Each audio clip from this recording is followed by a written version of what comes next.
আমরা এখানে অধিকাংশ মানুষ কথা জানি, এটা হাদিস, যে দেওয়াল চাপা পড়ে মরে গেলেও শহীদের মর্যাদা পায়। এই কথা বলছেন, পানিতে ডুবে মরলে শাহাদাতের মর্যাদা পায়। এই যে বন্যায় 18 জনের উপরে মারা গেল, সব শহীদ, যদি ঈমান থাকে। আগুনে পুড়ে মরে গেলে শহীদের মর্যাদা পায়। পাহাড়ের উপর থেকে গড়ে যদি কেউ পড়ে মারা যায়, শাহাদাতের মর্যাদা পায়। জালেমের জুলুমের সামনে নিজের জীবনটা দিয়ে চলে গেল, শহীদ হবে না। আপনাকে কে বলেছে? আবার আরেকবার মরে দেখানো লাগবে যে দেখেন আমি শহীদ হলাম কিনা। সুতরাং এগুলো যারা করছেন আপনি থামবেন, কোনদিনই কথা বলবেন না। এই বিশাল বৈষম্য দূর করার জন্য নিজের জীবন পর্যন্ত যে লোকটা দিয়ে গেল, আপনি কি মনে করেন শহীদ আবু সাঈদের জীবনের কোনো মায়া নেই? আপনি যেমন নিজের জীবনকে ভালোবাসেন, ও ছেলেটাও তো এরকম ভালোই বাসতো। ওর বাবাকে আমি জিজ্ঞাসা করলাম ছেলে মেয়ে কয়টা? ছেলে বলছে 6টা। এটাই আমার ছোটবেলা থেকে প্রতিবাদী ছিল। প্রতিবাদ মানে কি? অন্যায় যেখানে প্রতিবাদ সেখানে, এর আরবি হচ্ছে জিহাদ। ছেলেটা ছোটবেলা থেকে জিহাদ জিহাদ জিহাদ এইটার ভূমিকায় ছিল। আর জিহাদ করলে আল্লাহ তাদেরকে শাহাদাতের মর্যাদা দেয়। মহান আল্লাহ তার জীবনটা এত বেশি ভালোবেসেছেন, সাধারণভাবে রোগে শোকে পড়ে মরণ দেয়নি, দিয়েছে একেবারে ময়দানে। মনে আছে মৃত্যু দেখে দেখে আল্লাহর কাছে যাচ্ছে। চারটা গোলে তার বুকের ভেতরে, যাদের নির্দেশে কাজ হয়েছিল। আহ্বান জানাচ্ছি যারা দায়িত্বে আছেন, একটা কেউ যেন ছাড়া না হয়। আরে কথা কোনদিন ধারণা আনবেন না, বলবেন তো নাই যে ওরা মরে গেছে এমনি না। এদেশটা স্বাধীন করার জন্য 71 সালে যারা জীবন দিয়েছিল তাদেরকে যদি শহীদ বলতে পারেন, পৃথিবীর সবচাইতে বড় স্বৈরাচারী ফেরাউনের পরে এই হাসিনা। এর বাস্তব প্রমাণ আয়না ঘর। আমি মাটির নিচে যতদিন ছিলাম জানি না যে দুনিয়া বলে কিছু আছে কিনা। আমারে যারা নিয়েছিল রিমান্ডের নাম করে নিয়েছে, তো অথচ নিয়েছে তো মাটির নিচে। এত কঠিন অবস্থায় রেখেছিল, এত অসহায় হচ্ছিল মনে নিচে কে, যে আল্লাহ পৃথিবীতে তুমি ছাড়া মনে হয় কেউ নেই। কারণ আমি বিচ্ছিন্ন ছিলাম দুনিয়া থেকে। আমি তো তাও মাত্র 3 বছর, আর ব্যারিস্টার আরমান 8 বছর। আপনি কল্পনায় আনতে পারেন যে একজন মানুষকে মাটির নিচে যে ঘর এখন দেখা যাচ্ছে, এখানে 2 দিন 5 দিন 10 দিন না 8 বছর একটা মানুষ থাকলো কি করে?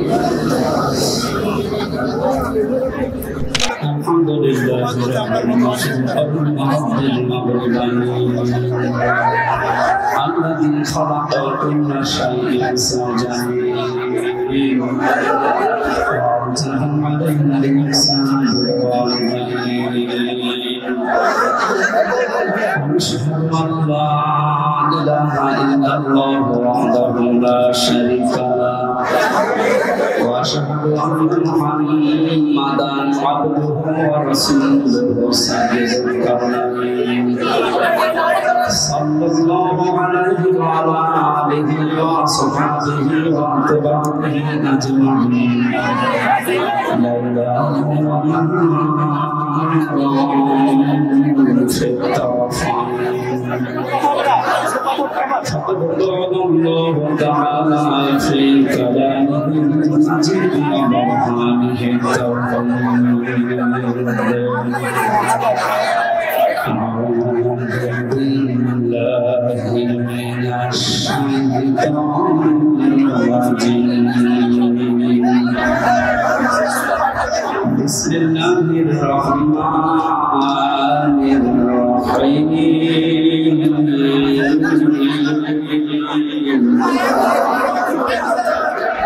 فلو أن لنا كرة فنكون من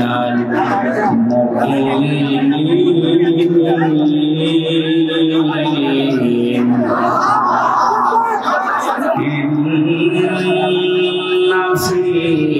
ذلك لآية وما كان أكثرهم مؤمنين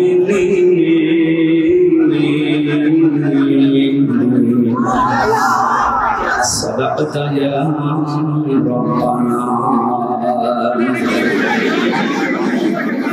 عن أنس رضي الله تعالى عنه قال النبي صلى الله عليه وسلم الكيس من دان نفسه وعمل لما بعد الموت والعاجز من اتبع نفسه هواه وتمنى على الله. رواه ابن ماجه. وقال تعالى في شان رسوله إن الله وملائكته يصلون على النبي يا أيها الذين آمنوا صلوا عليه وسلموا تسليما. اللهم صل على سيدنا مولانا. এই মাইক আর ডিস্টার্ব করে কেন? এই এসে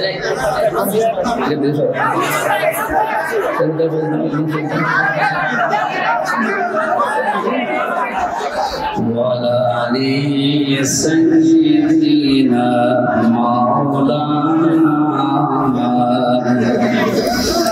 পৃথিবী থেকে স্থায়ী হয় না আকাশে ফেরাউন কিংবা নমরুদ কেউ হবে চিরকাল রহিনা। আলহামদুলিল্লাহ সাতক্ষীরা জেলার কলারবা থানার অন্তর্গত বহুমুখী মাধ্যমিক বিদ্যালয় ময়দানে যুব সমাজ এবং মহাবিশ্বের মহাবিশ্ব আমাদের মালিকে আমাদের মনিবের মুখের পবিত্র বাণী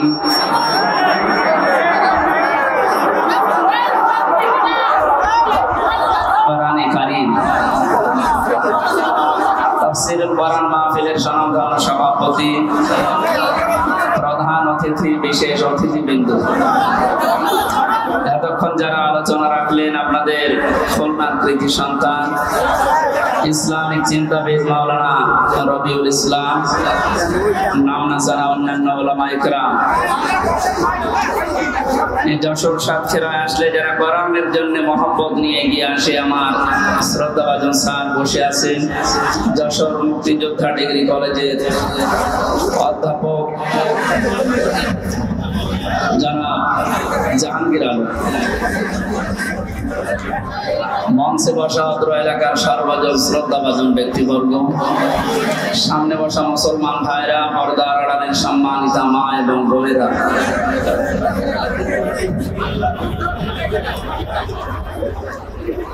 বিশ্বনবী জানিয়েছেন মান দানা নাফসাহু ওয়া আমিলা লিমা বাদাল মাউত আল কাইয়িস।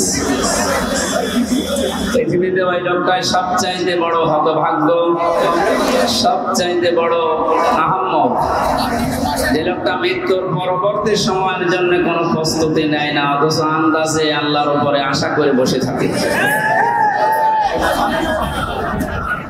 আপনারা যে প্রস্তুতি নিয়েছিলেন, বিশেষ করে এই 64 জেলার ভেতরে সবচাইতে বেশি প্রস্তুতি আছে আগামী দিন মানে জান্নাতের জন্য বাংলাদেশের এই সাতক্ষীরার মানুষের। বহু পরীক্ষা দিয়েছেন আপনারা, এখনো পর্যন্ত পরীক্ষায় আছে, পরীক্ষার অবসান ঘটবে সামনে ইনশাআল্লাহ। নবীজি জানিয়েছেন ইত্তাকি দাওয়াতাল মাজলুম ফাইন্নাহা লাইসা বাইনাহু ওয়া বাইনাল্লাহি হিজাব, রাওয়াহু মুসলিম। তোমরা মাজলুমের বরদোয়া থেকে বেঁচে থাকো। মাজলুম এবং আল্লাহর ভেতরে কোনো পর্দা থাকে না, হিসাব থাকে না। এ দোয়া করলে মন থেকে কিছু আসলে কবুল হয়ে যায়। যতগুলো জেলা জালেমের জুলুমের দ্বারা মাজলুম হয়েছিল বাংলাদেশে 1 নম্বরের তালিকায় আছে এই সাতক্ষীরা। কি অবস্থায় আসলাম, দিনের বেলা আসলে অনুষ্ঠানগুলো হয়।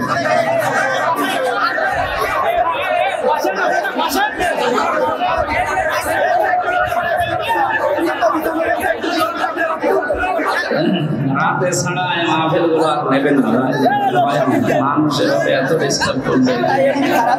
কোরআনের মাহফিলে এসে সওয়াবের উদ্দেশ্যে এবার গোনা হয়ে যাচ্ছে, যা করছে এটা গোনা হয়ে যাচ্ছে। দাঁড়িয়ে থাকেন এই প্রচন্ড রোদের ভেতরে, এখন কি বলবো, দাঁড়িয়ে থাকেন কিন্তু কথা বলেন ভাই। কানে আওয়াজ আসলে তো আমি ভুলে যাবো, কথা বন্ধ করে। আকাশ আসতেছে চারদিক থেকে, আপনি একটু কথা বন্ধ করেন। কত মানুষ দেখেন তো কি কষ্ট নিয়ে দাঁড়িয়ে আছে, মেয়েরা ভাইরা। মুসাফির অবস্থায় আছি, মাজলুম অবস্থায় আছি, এবং এখনো আমি 3 বছর জেল খাটার পরে স্বাভাবিক হতে পারি না। এখনো পর্যন্ত আমি অসুস্থ। স্বাভাবিক হতে আরো সময় লাগবে, সুতরাং আমি এখনো অসুস্থ। নবীজির হাদিস অনুযায়ী অসুস্থ মানুষ, মুসাফির মানুষ এবং মাজলুম মানুষের দোয়া আল্লাহ ফেরত দেয় না।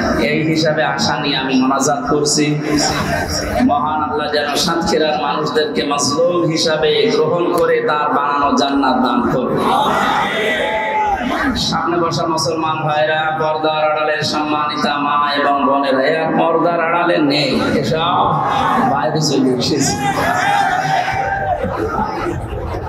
তারপরও যতটুকু পারেন আপনারা, যেহেতু পর্দায় থাকার জিনিস, একটু চেষ্টা করেন। আপনারা আলাদা কিছু বানাননি ওদের জন্য, সে জায়গা শেষ হয়ে গেছে।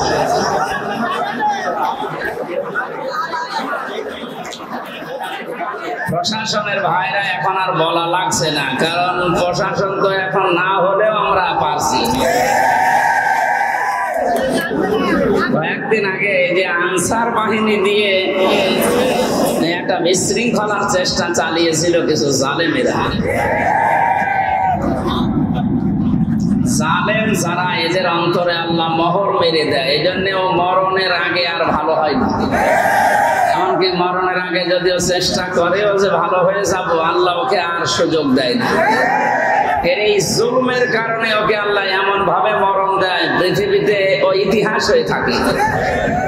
ওয়ালা ইয়াহসাবান্নাল্লাযীনা কাফারু আন্নামা নুমলি লাহুম খায়রুল লিআনফুসিহিম ইন্নামা নুমলি লাহুম লিয়াজদাদু ইসমা ওয়া লাহুম আযাবুম মুহিন।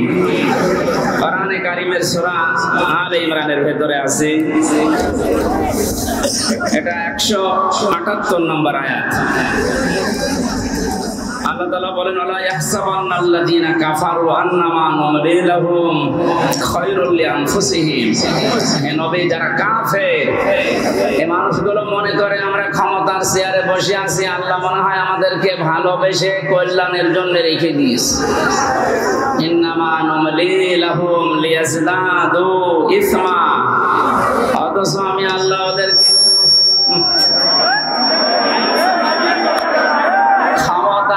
চেয়ার বা টাকা পয়সা, অর্থ সম্পদ দিয়ে রাখি এই কারণে যেন ওদের পাপের মাত্রা পরিপূর্ণ হয়ে যায়। আমরা তো কোরআনের আয়াতের সাথে বাস্তবতা মিলিয়ে দেখছি, অনেক কাফেরের, জালেমের মানে পাপ পরিপূর্ণ হয়ে গেছে। কত মানুষের যে বরদোয়া তার উপরে। বাইরে এখন আমি যাচ্ছি, এখন টের পাচ্ছি যে মানুষ কি পরিমাণে ঘৃণা করে এই মানুষটাকে। আল্লাহ শেষের দিকে দিয়েছেন আলাহুম আযাবুম মুহিন, এদের জন্য অপমানজনক শাস্তি আমি আল্লাহ দুনিয়া আর আখিরাতে রেডি করে রাখি। তার বাস্তব প্রমাণ এই কালামানিক। ওর বেশি পর্যন্ত নাকি জনগণ উড়িয়ে ফেলেছে। আপনি টের পাচ্ছেন কত বড় অপমান, মনে হয় মরে যাওয়া ভালো। দাদা পরশুদিন আমার মামলার হাজিরা ছিল। জজ সাহেব যতগুলো মামলা ছিল সব ঢিসমিস করে দিয়েছে, বলে এই মামলার কোনো বিচার করা যায়।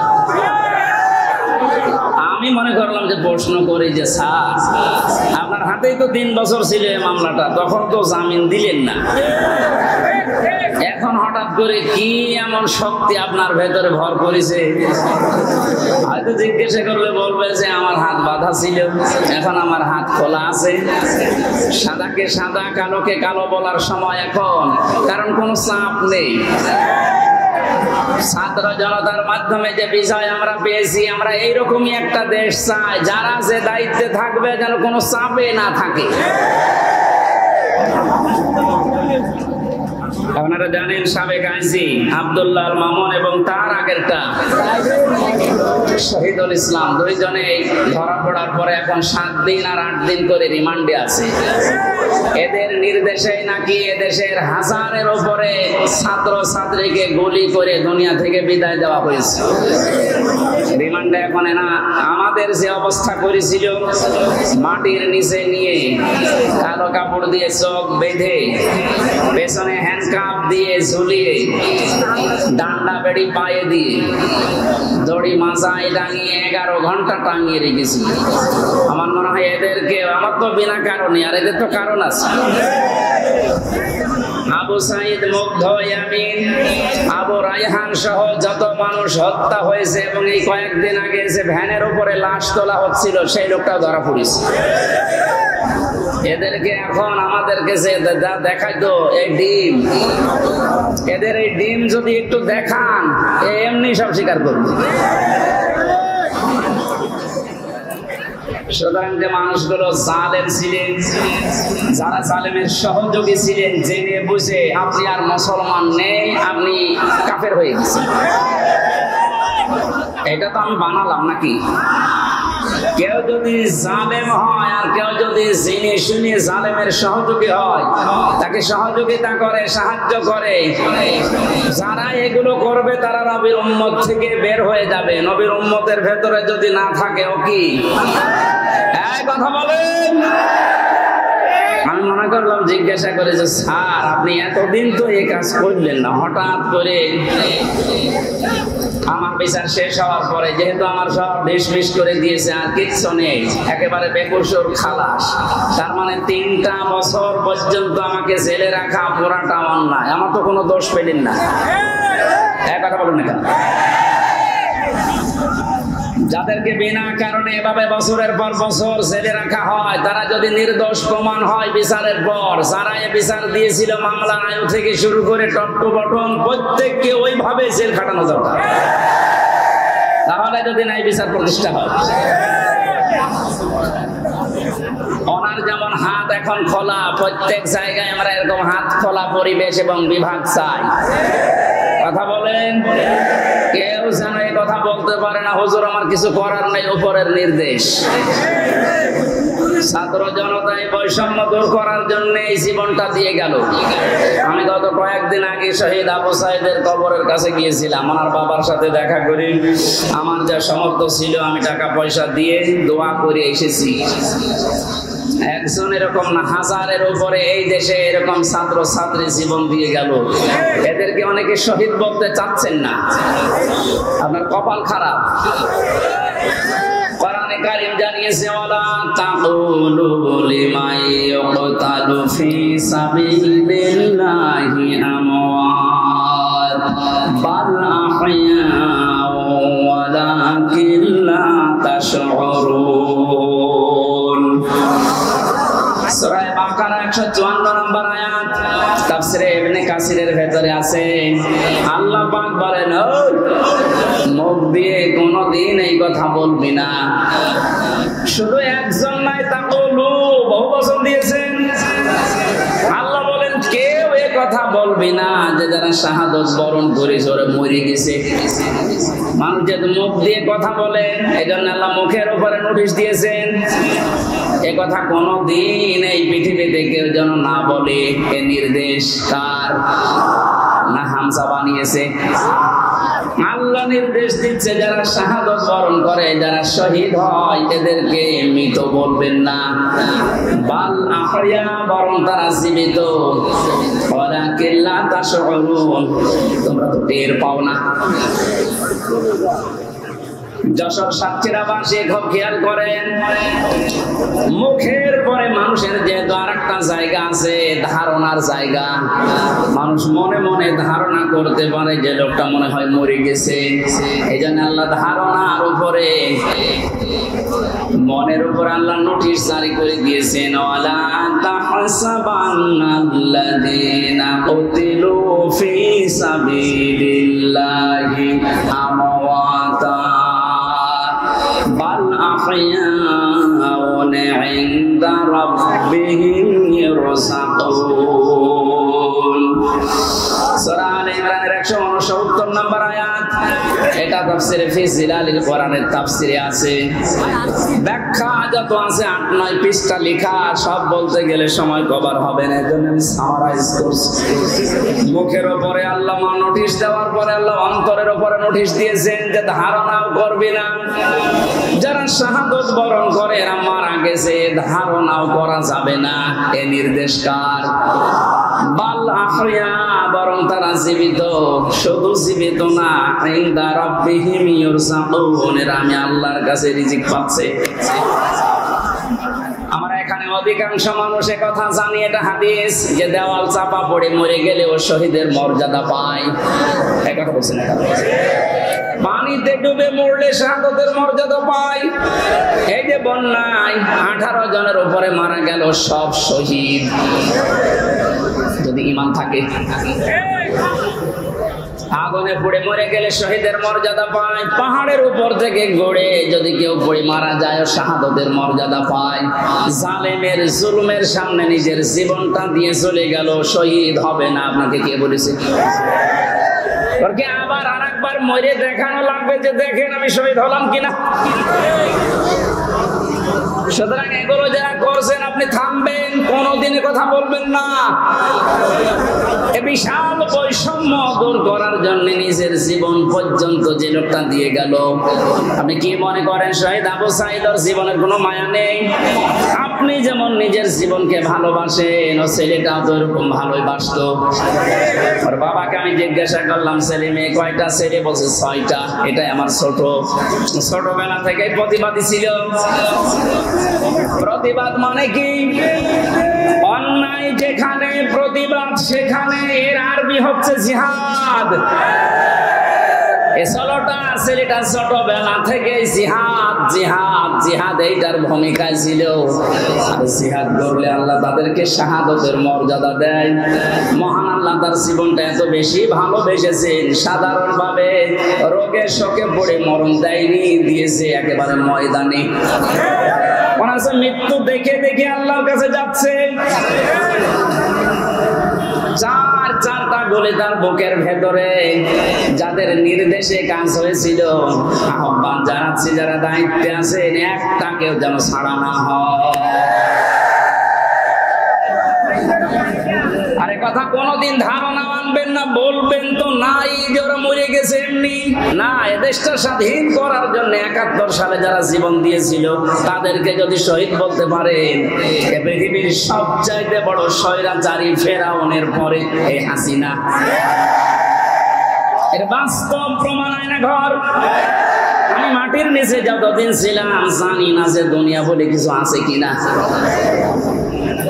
আমারে যারা নিয়েছিল রিমান্ডের নাম করে নিয়েছে, তো অথচ নিয়েছে তো মাটির নিচে। এত কঠিন অবস্থায় রেখেছিল, এত অসহায় হচ্ছিল মনে নিজেকে যে আল্লাহ পৃথিবীতে তুমি ছাড়া মনে হয় কেউ নেই। কারণ আমি বিচ্ছিন্ন ছিলাম দুনিয়া থেকে। আমি তো তাও মাত্র 3 বছর, আর ব্যারিস্টার আরমান 8 বছর।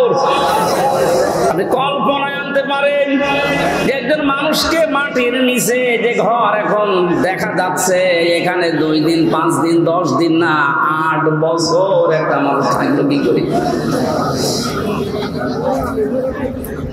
এটা টুরিস্ট প্লেস হিসাবে আমার মনে হয় যারা দায়িত্বে আছে অন্তর্বর্তীকালীন সরকারের, তাদের উচিত হবে এটা রেখে দেওয়া। তামাম দুনিয়ার মানুষ সেটা আসবে, দেখবে আর বুঝবে যে বাংলাদেশে একটা জালেম ছিল। এর সাথে যারা জড়িত প্রত্যেকের ওইভাবে করে শাস্তি দেওয়া দরকার। অনেকে বলছে না মাফ করে দেন না, মাফ করার কোনো বিষয় এখানে নেই। কিসের মাপ? আপনি তো ওই জায়গায় পড়েননি। তাই কোরআনে কারীম জানিয়েছে ওয়াইনা আকাবতুম ফাআকিবু বিমিসলি মা উকিবতুম বিহি। তোমার উপর যতটুকু অত্যাচার করা হয় তুমি যদি প্রতিশোধ হিসাবে অতটুকু নাও তবে কোনো দোষ নেই। আমি নিরপরাধের পরও যা করেছে, যেহেতু নিরপরাধ আমি প্রমাণ হয়ে গেছি গত পরশুদিন। কথা বলেন না কেন? গত পরশুদিন আমি তো প্রমাণ হয়ে গেছি যে আমার কোনো দোষ নেই। এই জন্য তো আদালত বেকসুর খালাস দিয়েছে। তাহলে যারা এর সাথে জড়িত টট্টপটল, আমার কিন্তু কোনো সাধারণ মানুষ মামলার বাদী ছিল না। মামলার বাদী ছিল হাসিনা। জেনে শুনে কাজ করেছে। আমার মতো একজন দুইজন না, হাজার হাজার আলেম আমার সাথে জেলখানায় সারা বাংলাদেশে। আমি গণনা পেয়েছিলাম আমার সাথে প্রায় 120 জনের উপরে ছিল, সারা দেশে মিলে কয়েক হাজার। জানা শোনার পরে যারা ভুল করে অবশ্যই তারা অপরাধী, আর অপরাধীর শাস্তি হবে মাস্ট বি।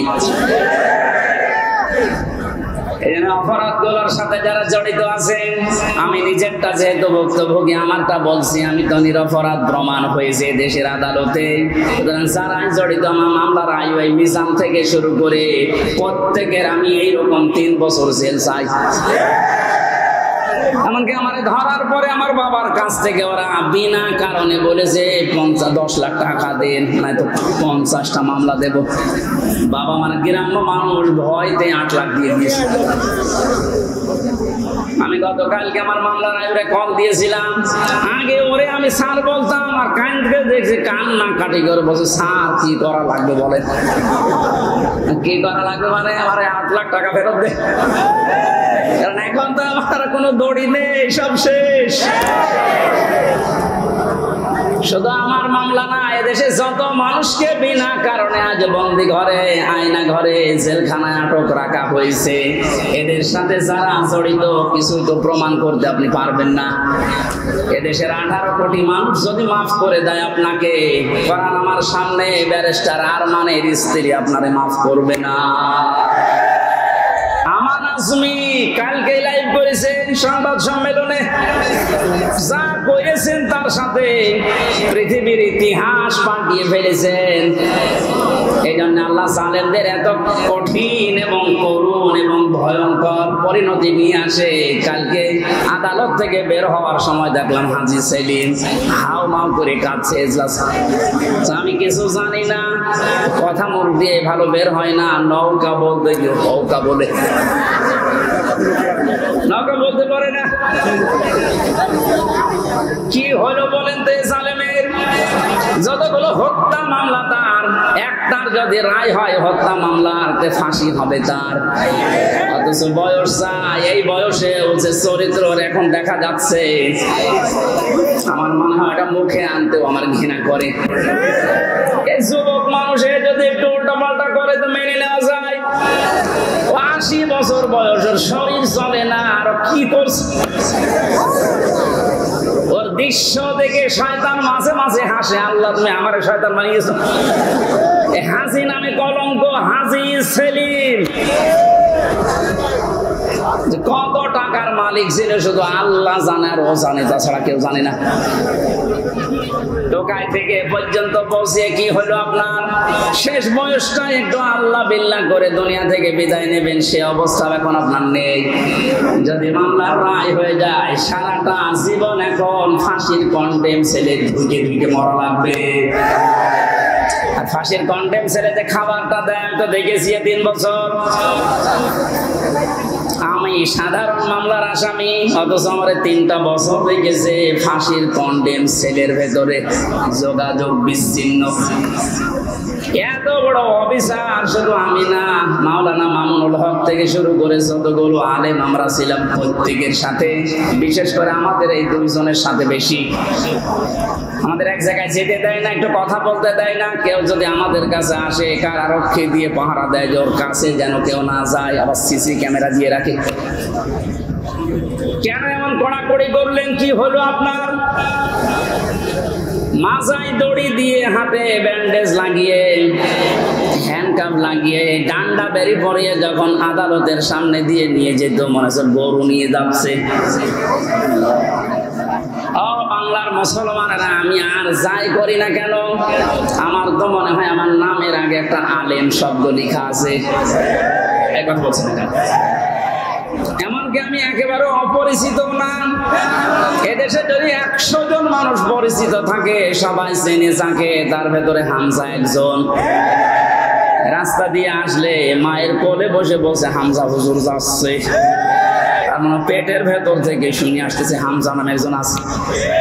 ওরা জানতো না, ওরা জানার পরেও মানুষগুলো যে আচরণ করেছে, আমাকে যতই বলেন মাফ করে দেন না, আমি মাফ করবো না। আমি মাফ করে দিলে আমার স্ত্রীর 3টা বছর আপনি নষ্ট করিয়েছেন, আমার 2টা মেয়ে, ছোটটা আমার এখনো পর্যন্ত চেনে না। কি দুঃখ আমার মনে। ও মনে করে যেরকম বহু হুজুরে 3 বছরে আমার বাড়িতে এসেছে দেখা করার জন্য, এইটা ওই রকমই একটা হুজুর। জেলখানা থেকে বেরিয়ে যেদিন বাড়িতে এসেছি, আমার বছর হুজুর আপনি আমাদের বাড়িতে আসেন, চলো। এখন আমাকে ডাকে না, কাছেও আসে না। আমার সাথে যা যা করেছেন আমি চাই প্রতিটি জালেমের সাথে যেন আল্লাহ এইরকম এই দেশে করে। এগুলো যদি না করে ছেড়ে দেন, তাহলে জুলুম আবার আসবে। আর এগুলোর বিচার যদি হয়, জালেমদের এই দৌরাত্ম্য থেমে যাবে। আল্লাহ রাব্বুল আলামিন জানিয়েছেন, জালেমদের সবচাইতে ভয়ঙ্কর পরিণতি, ইন্নামাস সাবিলু আলাল্লাযিনা ইয়াযলিমুনান নাস। সূরা সূরা 25 নম্বর পারার 6 নম্বর পৃষ্ঠা 13 নম্বর লাইনের 42 নম্বর আয়াত। এটা তাফহিমুল কোরআনে আছে, ব্যাখ্যাটা আমি খুব ভালো করে দেখেছি।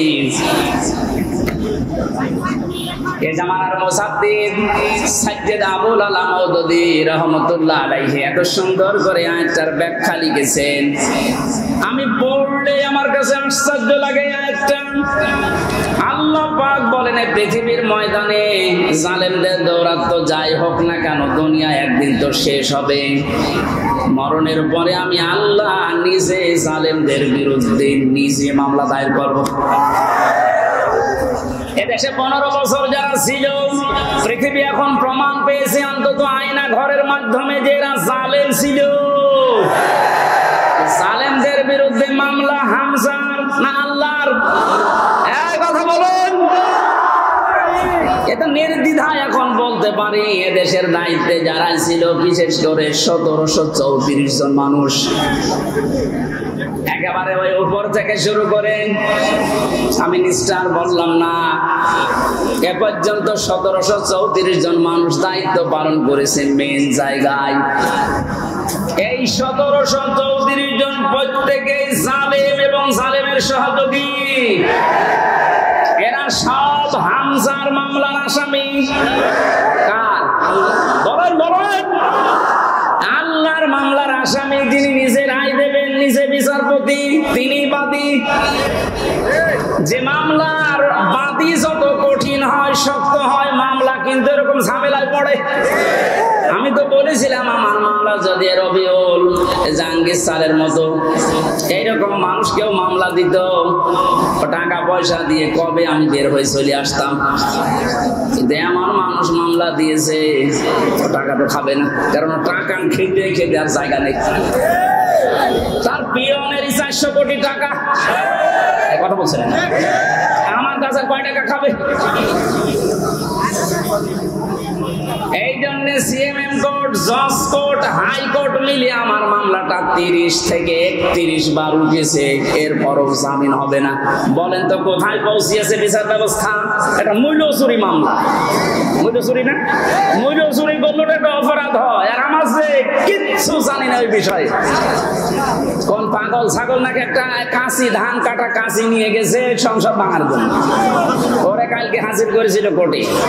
আমার পাশে দাঁড়িয়ে, এই আমার চেনো? না, আমার নাম বললে কি করবো?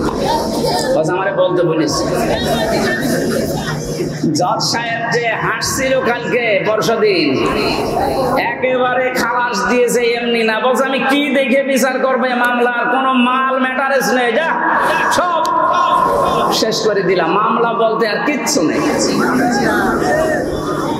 অথচ কয়েকদিন আগে সিঙ্গাপুর গিয়েছিলাম, এদেশের জালেম যারা ওই দেশে এখন আশ্রয় নিয়েছে, ওরা ওই দেশের মন্ত্রণালয়ের কাছে, পররাষ্ট্র মন্ত্রণালয়ে যারা দায়িত্বে আছে ওদের কাছে নালিশ দিয়েছে হামজার নামে, যে ওর মামলা আছে বাংলাদেশে আর ওই দেশে আছে, কথা বললো কি করে?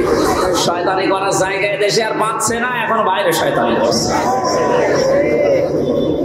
মামলা যেহেতু বর্ষদিন মিটে গেছে, ওইটা এখন আমি পররাষ্ট্র মন্ত্রণালয়ের মাধ্যমেও ইংলিশে ভার্সন করে আমি পাঠাচ্ছি। এবার নেন ঠেলা, যারা উল্টা নালিশ দিয়েছিলেন দেখবে যে না এত বেকসুর খালাস পেয়েছে, আদালত একেবারে সব জেনে শুনে খালাস দিয়েছে, তো নির্ভেজাল মুক্ত, এর কোনো দোষ নেই।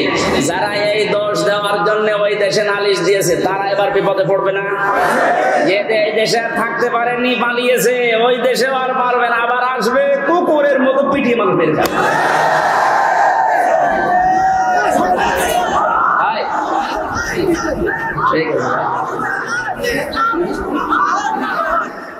সাতক্ষীরাবাসী এই জন্য মাসলুমের দোয়া, বরদোয়া থেকে আমাদের বেঁচে থাকা দরকার। জালেমদের পরিণতি এত কঠিন এবং ভয়ঙ্কর, আল্লাহ নিজে যেহেতু মামলা দিচ্ছেন, যারা জালিম, এই জালিমদের পক্ষে থাকলে, সাহায্য করলে, সহযোগিতা করলে যেহেতু ঈমান নষ্ট হয়ে যায়, নবীর উম্মত থেকে বের হয়ে যায়। এখনো পর্যন্ত যারা জালিমদের পক্ষে সমর্থন জানাচ্ছেন, স্ট্যাটাস দিচ্ছেন, ভিডিও কলে কথা বলছে, আপা ভয় পাবেন না, আপনি ভয় পেলে আমরা ঘাবড়িয়ে যাই। কত বড় শয়তান!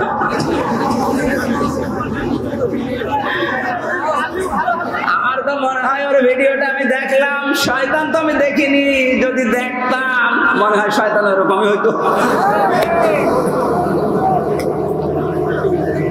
এখনো পর্যন্ত যদি জালেমের কেউ সাপোর্ট করেন, এখানে কেউ থাকেন, আপনি তাওবা করেন নাই তো আপনিও বেঈমান হয়ে মরবেন। সুতরাং জালেমরা যা ভেবেছিল যে আমরা এই ক্ষমতা পেয়েছি, মনে হয় আল্লাহ আমারে দয়া করে দিয়েছে। আমারে যখন প্রথম সে 11 সালে 10 সালে গ্রেফতার করে, আমি সুদের বিরুদ্ধে কথা বলেছিলাম, তাই মসজিদ থেকে ধরে নিয়ে গেল যে উনি শিবির করে, শিবিরের ক্যাডার, রক কেটে বেড়ায়। আমার ওসি সাহেব নিয়ে গেল, প্রথমে যে আয়াতটা ধরছে যে কুলিল্লাহুম্মা মালিকাল মুলকি তুতিল মুলকা মান তাশা ওয়া তানজিউল মুলকা মিম্মান তাশা ইলা আখির আয়াত। উনি টেবিলের নিচে এভাবে খাতা রেখে বাংলায় লিখে নিয়েছে, আমার সামনে বসিয়ে বলছে, হুজুর এই আয়াতটার বাংলা বলেন তো। ঠিক আছে বলছি। আল্লাহ পাক বলেন, যাকে ইচ্ছা আমি ক্ষমতা দেই, যাকে ইচ্ছা ক্ষমতা থেকে নামিয়ে দেই। এতটুকু বলার পরে বলছে, হুজুর দাঁড়ান, যা বললেন এটা ঠিক আছে না? এটাই তো কোরআনের অর্থ। হাসিনাকে আল্লাহ ক্ষমতায় বসিয়ে রেখেছে, এটা আল্লাহ রেখেছে, আপনারা ঝামেলা করেন কেন? কোথায় টান দিয়েছে দেখেছে, কত বড় মুফাসসির।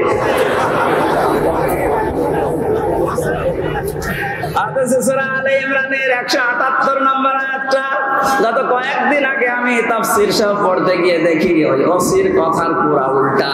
আল্লাহ বলেন, কাফের জালেম এদেরকে আমি ক্ষমতার চেয়ারে বসিয়ে রাখি যেন ওদের পাপের মারতা পরিপূর্ণ হয়ে যায়। পাপ যখন একেবারে পরিপূর্ণ হয়ে যায়, তখন আর ভালো হওয়ার নিয়ত থাকলে ওরে আমি আর সুযোগ দেই না, যেমন ফেরাউনকে দেইনি। তখন আমি কি করি? ওদের জন্য যন্ত্রণাদায়ক এবং এবং অপমানজনক একটা শাস্তির ব্যবস্থা করে। আমার মনে হচ্ছে পৃথিবীতে আল্লাহ যদি কিছু নাও দেখায়, ইনুর সাথে যা দেখাইলো আমার জীবন ধন্য হয়ে গেছে। এই শয়তান আমার এমপি থাকাকালীন কুষ্টিয়ায় ঢুকতে দিত না, তো শিবির করে ও ঢুকতে পারবে না। এই যে হানিফ আমার চাচা, নিজের চাচা আমার দাওয়াত দিয়েছে খাওয়ার জন্য, যদিও সে আওয়ামী লীগের চেয়ারম্যান। আমি খাবার খেতে গেছি, ওপর থেকে ওরে কল দিয়েছে, হামজাকে কেন আনলেন? বলো আমার ভাইয়ের ছেলে ভাতিজা, ওরে ডাক দেবো না। না, আওয়ামী লীগ করলে কোন শিবির জামাতের লোককে বাড়িতে খাওয়ানো যাবে না। আপনি কোথায় পৌঁছিয়েছিলেন? আপনার এই কারণেই তো আল্লাহ এত নিচে নামিয়েছে। এখন কুষ্টিয়ার বর্তমান যে অবস্থা, কান খাড়া করে শোনেন খুলনার বিভাগের মানুষেরা, কুষ্টিয়া আমাদের শেষ জেলা এই বিভাগের, যা করেছে আমি যতটুকু দেখতে পাচ্ছি এখন কুষ্টিয়ায়, এই যে দুইজনের নাম বললাম, এরা যদি একা একা বের হতে চায় মানুষ পিটিয়ে মেরে ফেলবে। পুলিশ নিয়ে বের হয়েছিল আদালতে, তাও মানুষ ডিম নিয়েছে, লাঠি দিয়েছে। আর একা একা থাকলে মানিকের মতো বিসি কেটে নেন।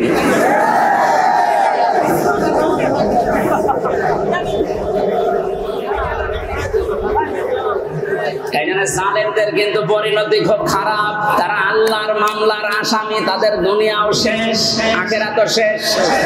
এক কথা বলেন না কেন? দুনিয়া শেষ কেন? আল্লাহু লা ইয়াহদিল কওমাজ জালিমিন, জালেমদেরকে আল্লাহ পথ দেখাচ্ছে না, দেখাবেও না। ইয়াহদি এটা মজারে, বর্তমান, ভবিষ্যৎ, প্রেজেন্ট, ফিউচার। কোন জালেমকে আল্লাহ হেদায়েত দিচ্ছে না, দেবে না। এখানে আমরা যেন জালেম না হয়, নারী হোক আর পুরুষ হোক, কোন বিষয়ে যেন জুলুম করবেন না। অনেক মহিলা আছে তার স্বামীর উপরে জুলুম করছেন, আছে। মেয়েরা মাঝে মাঝে কল দিয়ে বলে, হুজুর পুরুষদের বিরুদ্ধে কিছু বলেন না। না, আপনাদের বিরুদ্ধে বলছি এই কারণে, কারণ আপনার যে স্বামী যত খারাপ হোক, ও কিন্তু ফেরাউনের মতো না। ফেরাউনের জীবনে আমি পড়েছিলাম, এত বড় শয়তান, ভয়ঙ্কর স্বামী পৃথিবীতে কারো ভাগ্যে আসবে কিনা আমি জানি না। নিজের স্ত্রী আসিয়ার হাতের ভেতরে ব্রেক লাগিয়েছে, পায়ের ভেতরে শলাকা লাগিয়েছে, মাথার উপরে গরম তেল ঢেলে দিচ্ছে শুধু ইসলামের কারণে। এই কপালের ভেতরে ব্রেক দিয়েছে। এই কঠিন অবস্থায় যখন এই শাস্তি চলছিল, আল্লাহ জিবরাইলকে পাঠিয়ে দিলেন, জান্নাতটা মেলে ধরো।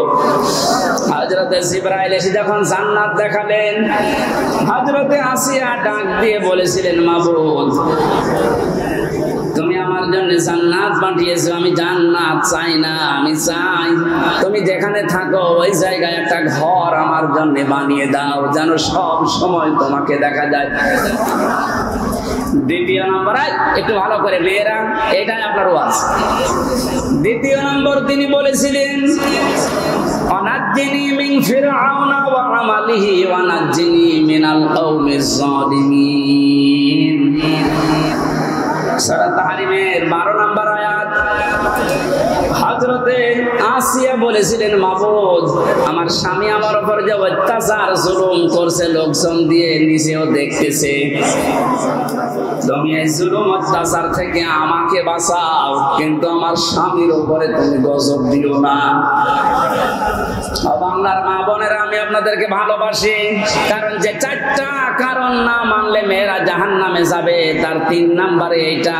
স্বামী যাদের আছে, এই মানুষগুলোকে যারা জায়েজ পন্থায় খুশি করতে পারে না, ওই মেয়ে লোক নামাজ রোজা হজ যাকাত করলো জাহান্নামী। অনেকে এটা হয়তো বোঝেন না, বা বোঝার পরেও না জেনে না বুঝে ভুল করছেন। আপনাকে আমি থামার জন্য বলছি, এই পৃথিবীতে সবচেয়ে বড় মেহমান আপনার জন্য আপনার স্বামী। আমি যে উদাহরণ দিলাম যে এই মহিলার মতো এত বড় ভয়ঙ্কর স্বামী দুনিয়ায় কারণে যশোর, খুলনা, বাগেরহাট, সাতক্ষীরা তো নেই। না না, এত বড় খারাপ স্বামী আছে কার? আছে মানে আপনি কি এরকম নাকি?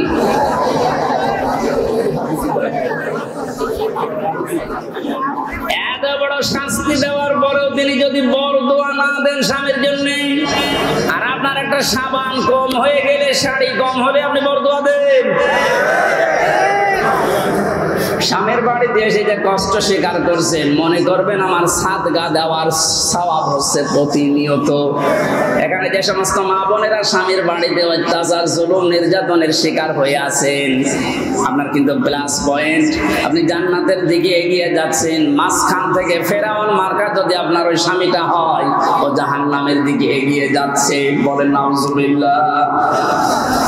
এই জন্য আমার স্ত্রীর দ্বারা যেন স্বামী জুলুমের শিকার না হয়, স্বামীর দ্বারা কোনো স্ত্রী যেন জুলুমের শিকার না হয়। জুলুম এত বড় মারাত্মক একটা অপরাধ। আর জুলুমাতুন ইয়াউমাল কিয়ামাহ, নবীজি বলেন জুলুম কিয়ামতের দিন ঘোর অন্ধকার হয়ে মানুষের সামনে দেখা দেবে। যেন আমরা যা করি না কেন অন্তত জুলুম থেকে যেন আমরা বেঁচে থাকি। বলেন আমিন। এটা আল্লাহ এত বেশি ঘৃণা করেন এই জুলুমকে। সূরা ইব্রাহিম 13 নম্বর পারা 19 নম্বর পৃষ্ঠা 12 নম্বর লাইনের 42 নম্বর আয়াতটা আল্লাহ জালেমদেরকে নাজিল করেছেন তাদের দেখে। ওয়ালা তাহসাবান্নাল্লাহা গাফিলান আম্মা ইয়ামালুজ যালিমুন। রব্বুল আলামিন বলেন, নবী আপনি কি মনে করেন যে জালেমদের সম্পর্কে আমি কোনো খোঁজ খবর রাখি না? আমি সব চাইতে বেশি খোঁজ রাখি জালেমদের কাছের উপরে। এই জন্য জালেম বিদায় নিয়েছেন। কিয়ামত পর্যন্ত এই দেশের এই চেয়ারে যেন কোনো জালেম বসতে না পারে, সে ব্যবস্থা আমাদের এখনই করা লাগবে। আমার কথার অর্থ যদি না বুঝে থাকেন, ঝড়ি কোদাল নিয়ে আসেন। হ্যাঁ, কথা বুঝতেছেন? পৃথিবীতে কেন জালেম জানোয়ার চেয়ারে আসতে না পারে, সে ব্যবস্থা আমাদের এখনই ওই পথগুলো বন্ধ করা লাগবে। কারণ জালেম যদি আবার আসেও কিন্তু আরো ভয়ঙ্কর হবে। দরুদ আর সালাম পাঠ করে আমার আজকের আলোচনার বিষয় হচ্ছে হাসরের ময়দানে 5 ধরনের মানুষ শুধু কাঁদবে। আমি কোরআনে কারীম থেকে সূরা শুআরার 102 নম্বর একটা মাত্র আয়াত পড়ছি। আল্লাহ রাব্বুল আলামিন এই আয়াতে আমাদেরকে আফসোসের কথা জানিয়েছেন। রাব্বুল আলামিন বলেন, ফালাউ আন্না লানা কাররাতান ফানাকুনা মিনাল মুমিনিন। কিয়ামতের ওই কঠিন ময়দানে যখন বিচার আচার শুরু হবে, মানুষ বলবে, আল্লাহ একটু সময় যদি আমাকে দিতে, যদি কিছু সময়ের জন্যও দুনিয়ায় যেতে পারতাম। এই কাররাতান মানে মাররাতান ওয়াহিদা, মানে একবার, একটা বারের জন্য যদি একটু সুযোগ দিতে, শুধু যেতাম আর ভালো হয়ে যেতাম। মিনাল মুমিনিন, আমি বিশ্বাসী মুমিন হয়ে তারপরে তোমার কাছে আসতাম।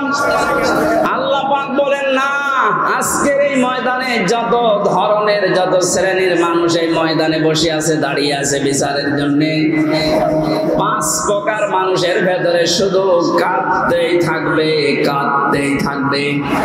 এখন মিলিয়ে দেখেন তো এই 5 প্রকারের ভেতরে আপনি আছেন কিনা। 1 নম্বরে কোরআনে কারীম নাম দিয়েছে তাদের, যারা কাফের। কারা কাফের? দেশে নেই। কোন মানুষ যদি কাফেরকে কাফের না বলে, কাফের ধারণা না করে, সেও কাফের। এক কথা বুঝতেছেন? আপনি কাফেরকে কাফের মনে করেন না, ধারণাও করেন না, মনে করেন না আমার মতোই মুমিন, আপনিও কাফের হয়ে যাবেন। কোরআনে কারীম কাফের কাদেরকে জানিয়েছে, ইন্নাল্লাযীনা কাফারু বিআয়াতিনা। কাফেরের যতগুলো সংজ্ঞা আছে, 1 নম্বরে আল্লাহর কোরআনের আয়াতকে যারা মিথ্যা মনে করে, এরা হচ্ছে কাফের। এদেশে এরকম মানুষ নেই। আরো জোরে বলেন। আজকে 4 তারিখ, 1 মাস আগে মাত্র এতগুলো মানুষ এক জায়গায় কোরআনের কথা শুনবে, ৯৬% মুসলমানের দেশে ১৪ জায়গায় পারমিশন নেওয়ার পরেও অনুমতি মিলত না। কথা বলে না কেন? আমির হামজা কুষ্টিয়া থেকে আসবে ওর বাবার কথা বলার জন্যে, ওর দাদার কথা বলার জন্যে। আপনিও জানতেন যে ও কোরআনের তাফসীর করে, ও তাফসীর করার জন্য আসবে। এই যে জানা শোনার পরে শুধু আন্দাজে একটা এক লাগিয়ে যাওয়া জামাত ইসলাম করে, ও শিবির করে, এই ধোয়া তুলে আপনি বন্ধ করে দিতেন, আপনি কাফের। কারণ এই কাজটা করে দুনিয়ায় কাফেরেরা। এই কাজটা যে কাফেররা করে আমি বানালাম। বলেন বলেন, সূরা হামিম সিজদা ২৬ নম্বর আয়াত, ওয়াকালাল্লাযীনা কাফারু লা তাসমাউ লিহাদাল কুরআন ওয়ালগাউ ফীহি লাআল্লাকুম তাগলিবুন। রব্বুল আলামিন বলেন, কাফেররা সিদ্ধান্ত নিয়েছিল ১৫০০ বছর আগে, সব চলতে দাও দুনিয়াতে, কোরআন যেন না চলে। ১৫ বছর এইটা সিদ্ধান্ত চলছিল যে সব চলতে দাও, ১২ মাসে ১৩ পূজা না ১৪ পূজা হোক, অসুবিধা নেই। কোন অনুষ্ঠানে বাধা দিয়েছেন আপনি বলেন? না, শুধু একটা অনুষ্ঠানে বাধা ছিল, কোরআনের। বলেন বলেন, এ কাজ কাদের? কাফেরদের। কাদের? সুতরাং ১৫ বছরে যারা আলেমদের কাছ থেকে মাইক কেড়ে নিয়েছেন, আপনি কাফের। আপনার জন্য জানাজার দরকার নেই, কবরে দেওয়ার দরকার নেই। আপনি এমনিতেও জাহান্নামে যাবেন, অমনিতেও জাহান্নামে যাবেন, আপনাকে পুড়িয়ে ফেলা দরকার। কথাটা একটু কড়া হয়ে গেল নাকি? কিচ্ছু করা হয়নি। এই ১৫ বছর বহু জ্বালাতন করেছেন। বাংলাদেশের ৬৪ জেলার প্রায় ৩৬টার উপরে জেলায় আমাকে কোরআনের কথা বলতে দেয়নি। তার ভেতরে সাতক্ষীরা একটা। কথা বলেন না কেন? বহুবার এসে এসে এসে কুষ্টিয়া থেকে এখান থেকে আবার ফেরত দিয়েছে রাত ১০টায়, ৯টায়, ১১টায়। যান, হবে না। কেন? কোনো দোষ নেই। কোরআনের কথা বলতে যারা বাধা দেয়, আল্লাহ বললেন এরা কাফের, আর আপনি কাফের মনে করেন না, আপনিও কাফের। আর কিয়ামতে সবচেয়ে বেশি কাঁদবে কারা? এরকম কাফের যদি সাতক্ষীরায় থাকেন, মুসলমান হন। আমি বর্ষদিন একটা মুসলমান বানিয়েছি, গাইবান্ধা। না, ও আসলে হিন্দু। যারা বাধা দেয় কোরআন, এরা হিন্দুর চাইতেও খারাপ। ডক্টর মোহাম্মদ ইউনূস লোকটাকে যাই মনে করেন। অনেকে লাফাচ্ছে যে ওর কি, আপনি কি বোঝেন? ওর খুঁটি কোন জায়গায় বাধা, ওর পেছনে কোন দেওয়াল আছে আপনি টের পাচ্ছেন? বিভিন্ন ইস্যু তৈরি করে মাঠে ময়দানে নামেন, আর ওর বাড়ি ঘেরাও করবো, বাড়ি ঘেরাও করবো। আরে ভাই, ইউনূস কি আপনি এখনো টের পাননি? আমার এই যে মোবাইলটা কালকে আদালত দিয়েছে ৩ বছর পরে, এই মোবাইলে যদি কল আসে, সর্বোচ্চ তারেক জিয়ার পিএস অপু ভাই থেকে কল আসবে, এর চাইতে উপর থেকে আর আসবে। উনি আমার সাথে ৩ বছর জেলে ছিল, একটা পরিচয় আছে। তারেক জিয়ার পিএস অপু, নাম শোনেননি? উনি হয়তো কল দিতে পারে, খুব ভালোবাসে আমার। আর ডাক্তার ইউনূসের মোবাইলে কল আসে একেবারে বারাক ওবামা, জো বাইডেন থেকে, শি জিনপিং থেকে। আপনি টের পান, আন্দাজে লাফান। আনসারের নাম নিয়ে লাভ দিয়েছিলেন, পিটিয়ে মানুষ ঘরে ঢুকিয়েছে। ওদের যে চরিত্র দেখবেন কিছুদিন পরে এই রাজবাড়ি, গোলন্দ ঘাটের এই বেশ্যাদেরকেও রাস্তায় নামাবে। ওরা এটাই চালাচ্ছে এখন, কিচ্ছু ছিঁড়তে পারবেন না। এই লোকটার পেছনে যাই থাক, যে খুঁটি আছে ও খুঁটি নড়ানোর জন্য ভারত, চীন, রাশিয়া, এদের দ্বারা সম্ভব না। তামাম দুনিয়াও যদি এখন একদিকে হয়ে যায়, ওরা একদিকে থাকলে তাও পারা সম্ভব না। বাস্তবতা ওইটাই বলে। মানে ক্ষমতা নেওয়ার পর দিন থেকেই ঘোষণা দিয়েছে, দেশে অন্যান্য ধর্মীয় অনুষ্ঠান যেভাবে চলে, পূজা পার্বণ, কোনো অনুমতি লাগে না। আল্লাহর কোরআনের অনুষ্ঠানে এদেশে কোনো অনুমতির প্রয়োজন আর কোনো দিন হওয়ার দরকার নেই। ওনার জীবনে কি আছে না আছে আমি জানি না। আল্লাহ যদি ওনাকে মাফ নাও করে, এই কথাটার কারণে আশা করছি মাফ করে দেবে। যে লোকটা কোরআনে কারিম এভাবে ওপেন করে দিতে পারে, যারা উন্নয়নের রোল মডেল করছিল, কি করেছিল তারা? তারা আরো 144 ধারা জারি করে কোরআনের আলোচনা বন্ধ করে দিত। এখানে কাফেরদের সাথে আত্মীয়তাও বন্ধ করা লাগবে। আমার বংশের 100 জনের 98 জন এরকম ছিল। আমি ঘোষণা দিয়ে দিয়েছি অলরেডি, কারণ এরা খুব খুশি ছিল আমি ছেলে থাকা কারণে। এরা খুব খুশি ছিল। আমার বাবাকে মাঝে মাঝে টিটকারি দিত যে নাও করো এবার জামাত ইসলাম।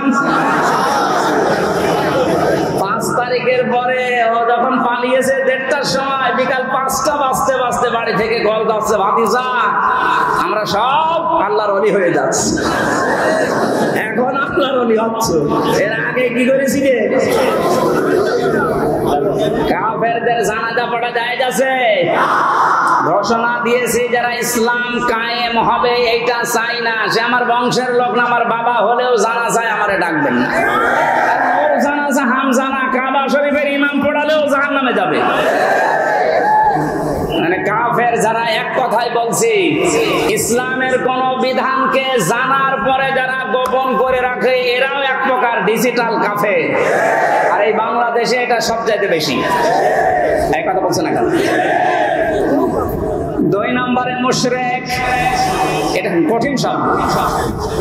কোরআনে কারীম জানিয়েছে ওয়াল্লাযী আরসালা রাসূলাহু বিল হুদা ওয়া দীনিল হক লিইয়ুযহিরাহু আলাদ দীনি কুল্লিহি ওয়ালাউ কারিহাল মুশরিকুন। তিনি সে আল্লাহ যিনি তার রাসূলকে দ্বীনে হক দিয়ে, সত্যের বিধান দিয়ে দুনিয়ায় পাঠিয়েছেন। যত নিয়ম নীতি, যত ধর্ম তন্ত্র মন্ত্র আছে সব যেন পেছনে ফেলে দিয়ে আল্লাহর দ্বীনকে তিনি দাঁড় করায়। এজাহার মানে বিজয় করা, এজাহার মানে প্রকাশ করা। রাসূলের দায়িত্ব ছিল দুনিয়ার সব ধর্ম, সব নিয়ম নীতি তন্ত্র মন্ত্রের উপরে আল্লাহর কোরআন, আল্লাহর ইসলামকে তিনি বিজয় করবেন। আর আসতে বলেন, এই কাজ করতে গেলে সবচাইতে বেশি নারাজ হবে, মন খারাপ হবে মুশরিকদের। এটা যে বাস্তব, এই 15 বছর দেখেছেন। ওরা শেষ পর্যন্ত না পেরে কোরআন যেন দেশে কায়েম না হয় এজন্য নিষিদ্ধ করেছিল 1 তারিখে। আল্লাহ পুরা উল্টিয়ে 4 তারিখ আসতে আসতে পুরা পাল্টিয়ে দিয়েছে। বাংলাদেশে কোরআন কায়েম হওয়ার বিপক্ষে সবচাইতে বেশি মুশরিকরা। মুশরিক এই দেশে বেশি নেই, না না, এটা নেই বলেই তো প্রতিবেশী যারা, ওরা এই দেশকে যেন মুশরিক বানানো যায় এজন্য বহু কায়দায় ষড়যন্ত্র করছিল। মাদ্রাসায় ইসলাম শিক্ষা পড়াচ্ছে হিন্দু। আপনি চিন্তা করেছেন কোথায় নেমেছে? জাতিকে একটা মুশরিক জাতি বানানোর জন্য পাকাপোক্ত নিয়ম চালু করে দিয়েছিল। এভাবে যদি 10টা বছর চলতো, এ পুরা বাংলাদেশ পাল্টিয়ে আমরা মুসলমান শুধু নামে থাকতাম, কামে মুশরিক হয়ে যেতাম। জাতিকে শিরিক করানোর জন্য কত পায়তারা, কত প্রকল্প হাতে নিয়েছে। মোড়ে মোড়ে মূর্তির নামে, ভাস্কর্যের নামে, কথা বলছে না, এটা যে শিরিক সেটার প্রমাণ পেয়েছে। 5 তারিখে আসরের আগে সব শেষ। আমার কুষ্টিয়ায় যেটা ছিল বিকাল 5টা পর্যন্ত, এই 1টার পর থেকে আরম্ভ হয়েছে 5টা পর্যন্ত শুধু ভাঙতে সময় গেছে। শয়তানি এত শক্ত ছিল, এত টাকা খরচ করে বানিয়েছে। কি করলেন আপনি? শুধু কুষ্টিয়া না, কোটি কোটি টাকা খরচ করে সারা দেশে যেভাবে শিরিক চালু করেছিলেন, এদেশের মানুষের আর কিছু না থাক, অন্তত যাদের অল্প ঈমানও আছে এদেরকে দিয়ে আপনি শিরিক করাতে পারবেন না।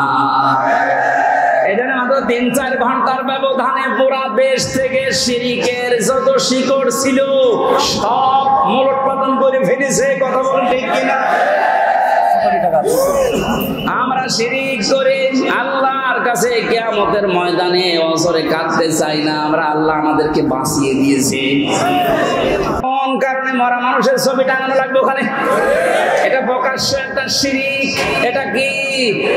এই মুশরিকরা সবচেয়ে বেশি কাঁদবে। একটা রাষ্ট্র কত বড় দুর্নীতিগ্রস্ত হলে জাতীয় মসজিদের ইমাম পর্যন্ত পালিয়ে যায়। ছোটখাটো মসজিদের ইমাম যারা জালেমদের সহযোগী তারা তো পালিয়েছে। সর্বোচ্চ মসজিদ বাইতুল মুকাররমের খতিব পর্যন্ত পালিয়েছে। দোষ না থাকলে, ভয় না থাকলেও পালাবে কি করতে?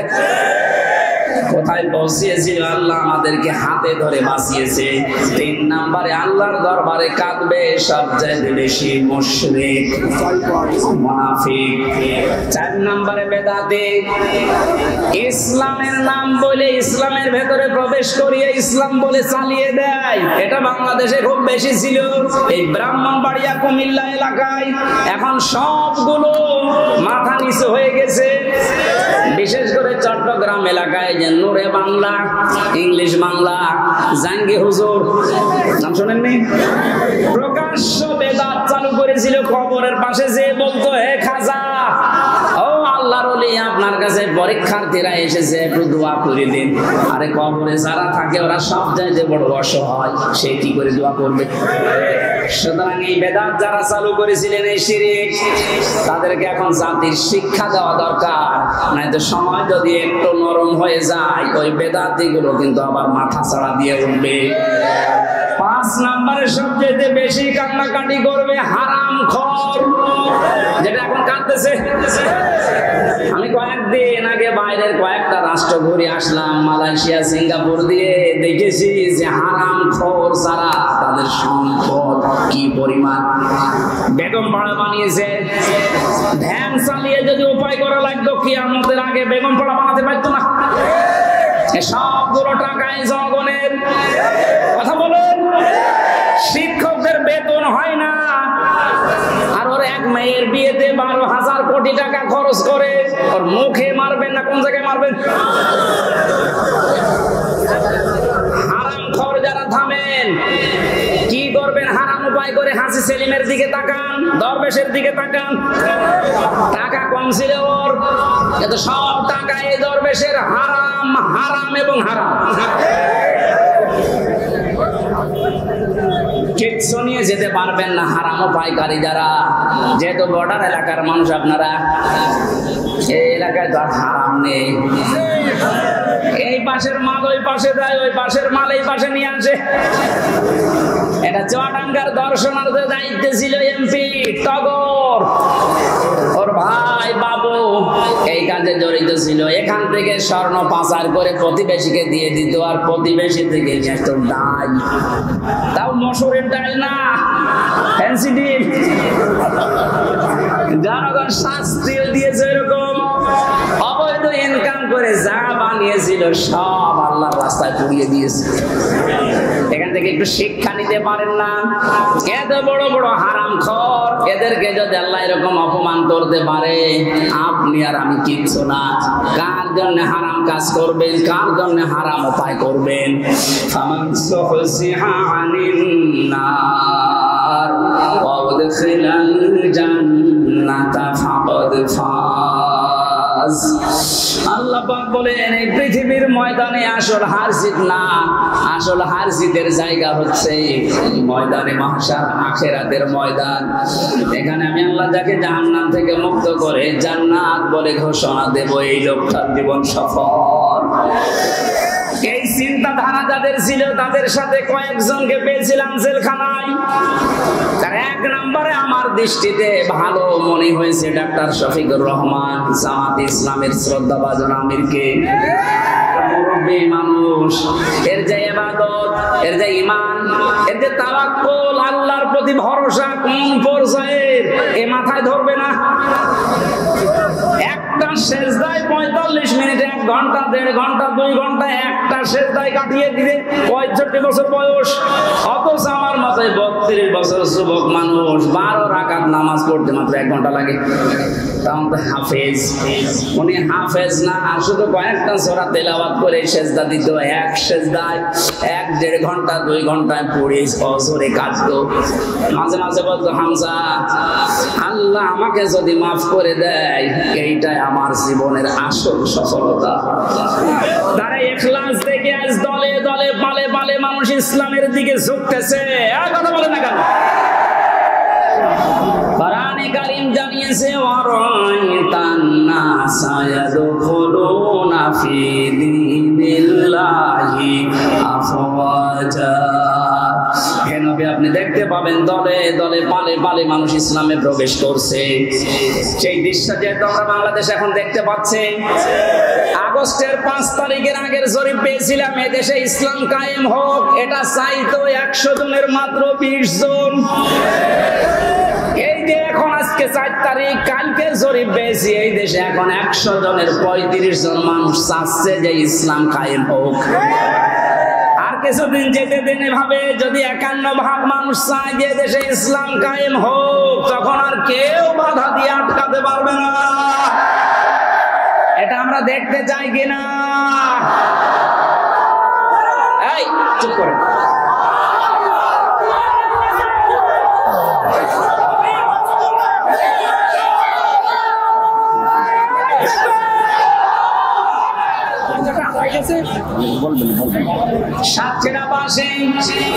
আমার বয়স যেহেতু 32, আমি দেখি না। এই যে মুরব্বী যারা আছে এনারা দেখেছে এ দেশটা বাবা চালিয়েছিল, কেমন দেখা গেছে। কথা বলছে না কেন? বাবার সময় অনেকে দুর্ভিক্ষে পড়েছিল না? কথা বলে না কেন? স্বামী চালিয়েছিল, শহীদ প্রেসিডেন্ট জিয়াউর রহমান, তাও আমরা দেখেছি না? আমি দেখি না, ওনারা দেখেছি। চাচা চালিয়েছে, সকালে এক কথা বলতো, বিকাল আর এক কথা। যেভাবে হোক অন্তত 9 বছর আমি দেখি না, কারণ আমার 92 সালে জন্ম। বউ চালিয়েছে, যেভাবে হোক। ভাবিও চালিয়েছে। এখন শুধু দেখতে বাকি আছে কোরআন দিয়ে সংসদ চললে কেমন দেখা যায়। এইটা দিয়ে দেশ চললে কি শান্তি আপনি এখনো দেখেননি, বোঝেননি। এটা এবার বোঝার সিস্টেম আসতেছে। আল্লাহর কাছে মুসাফির অবস্থায় হাজারো মানুষ নিয়ে দোয়া করছে, আল্লাহ জীবনে কিছুই যদি তোমার ভালো না লাগে, আজকের এই দৃশ্য থেকে অন্তত এটা কবুল করো যে কোরআন দিয়ে দেশ চলছে, এটা যেন আমরা দেখে মরতে পারি। আকাঙ্ক্ষা আছে কাদের? দেখি লিল্লাহি তাকবীর।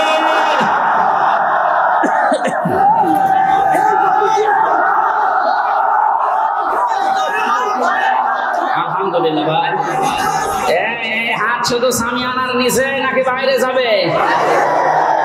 অনেক মুনাফিক আছে আন্দাজে হাত তোলে, জায়গা মতো যে উঠিয়ে যায়। আমরা চাই যে আসুক যেন এইটা দিয়ে সংসদ চালায়। আল্লাহ এই দৃশ্য দেখে মরার তৌফিক দিন, আমিন। 5 প্রকার মানুষের যে কান্নার কথা শুনলেন, এক প্রকারের ভেতরও থাকবেন না। যে প্রকার মানুষের কোনো কান্না নেই তারা হচ্ছে মুত্তাকি। আল্লাহ আমাদেরকে মুত্তাকি হওয়ার জন্য যে 9টা গুণ আছে, আজকের এই মাহফিলের খরচ বাদ দিয়ে বাকি যে টাকাগুলো বেঁচে যাবে, ওই টাকাগুলো সব বানভাসী মানুষের জন্য ওনারা পাঠাবে। আল্লাহ যেন এটা কবুল করেন। আগামী 8 ডিসেম্বর রাতের বেলায় এশার পর থেকে বাদেশা থেকে রহিতা, মনিরামপুর, যশোরে আমি কদলাপাড়া, ওখানে জাহাঙ্গীর স্যারের মাহফিল আছে, ওখানে যাবো। ওখানে যে আমরা কথা বল, 5,000 টাকা দিয়েছে আমাদের চেয়ারম্যান ইব্রাহিম, না ইব্রাহিম সাহেব, সাবেক কেজের, এখন বর্তমান চেয়ারম্যান হয়ে যাবে ইনশাআল্লাহ।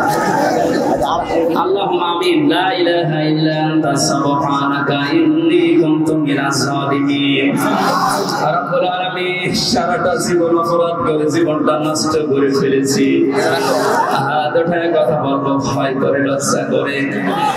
আমাদের অপরাধের দিকে তাকিও না, রহমতের দিকে তাকাও। জিন্দেগির গুনাহগুলো মাফ করে দাও। এ মাহফিলের আয়োজন করতে গিয়ে তোমার বান্দা ইমাম সহ যত যুবকেরা আশ্রম দিয়েছে আল্লাহ, আমি অনেকের নামও জানি না। এই যুবকদেরকে যে মা পেটে নিয়েছে, মায়ের পেট খাদিজার মতো বানিয়ে দাও। এই মাহফিলটার মাধ্যমে এসেছে মাওলানা রবিউল ইসলাম সহ যত মানুষ এই মাহফিলে দল মত নির্বিশেষে আল্লাহ তাআলা বহু কষ্ট করে রোদের ভেতরে যারা বসে দাঁড়িয়ে যে মানুষগুলো কোরআনের কথা শোনার জন্য কষ্ট স্বীকার করেছে, এদেরকে তুমি শেফায়ে কামিলা আজেলা এবং উত্তম পুরস্কার দিয়ে ধন্য করো। এলাকায় মাটির নিচে যত মানুষ ঘুমিয়ে আছে মাফ করে দাও আল্লাহ তাআলা। মা বোন যারা এসেছে নামাজ রোজা পর্দার পাশাপাশি স্বামীর খেদমতের সুযোগ তাদের দান করো। স্বামী যাদের অবাধ্য আছে তাদেরকে বাধ্য করে দাও। অনেক মানুষের স্বামী অত্যাচারী আছে আল্লাহ, স্বামীগুলোকে হযরতে আলীর মতো বানিয়ে দাও। জাহাঙ্গীর সরদার মায়ের জন্য দোয়া চেয়েছে আল্লাহ, মায়ের কবর জান্নাতুল ফেরদাউস বানাও। তুমি যখন মুক্ত জীবনে আমাদেরকে ফিরিয়ে দিয়েছো, মুক্ত ভাবে কথা বলার পরিবেশ দিয়েছো আল্লাহর কণ্ঠটাও তুমি ছেড়ে দাও। কোরআনের সহজ সরল কথাগুলো হেদায়েতের নিয়তে যেন বলতে পারি, মানতে পারি, তৌফিক দাও। আগামীর বাংলাদেশ তুমি কোরআনের হাতে দয়া করে তুলে দাও। স্বপ্ন চোখে আমরা দেখতে চাই যে তোমার কালাম দিয়ে দেশটা চলছে। বারাকাল্লাহু লানা ওয়া লাকুম ফিল কোরআনিল আযীম। মরণ আসলেই যেন বলতে পারি লা ইলাহা ইল্লাল্লাহ মুহাম্মাদুর রাসূলুল্লাহ। মহিলা প্যান্ডেলে এখন ছিল, মহিলা প্যান্ডেলে এক মা ইন্তেকাল করেছে। ইন্না লিল্লাহি ওয়া ইন্না ইলাইহি রাজিউন। আল্লাহ শাহাদাতের মর্যাদা কোরআনের সাথে